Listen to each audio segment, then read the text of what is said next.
अटारी सारे यहीं रह जाएंगे, सारे यहीं रह जाएंगे। कोठी बंगला महल अटारी सारे यहीं रह जाएंगे। खाली हाथ आए थे हम, खाली हाथ ही जाएंगे।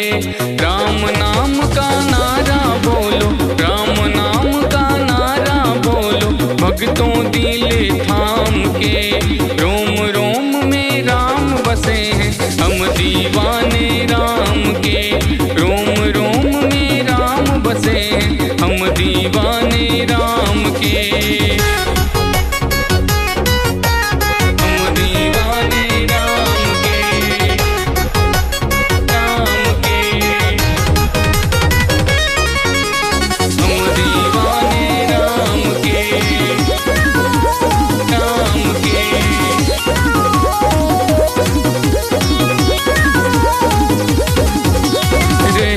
अपनी कोशिश भक्तों, घर घर तक हम जाएंगे, घर घर तक हम जाएंगे।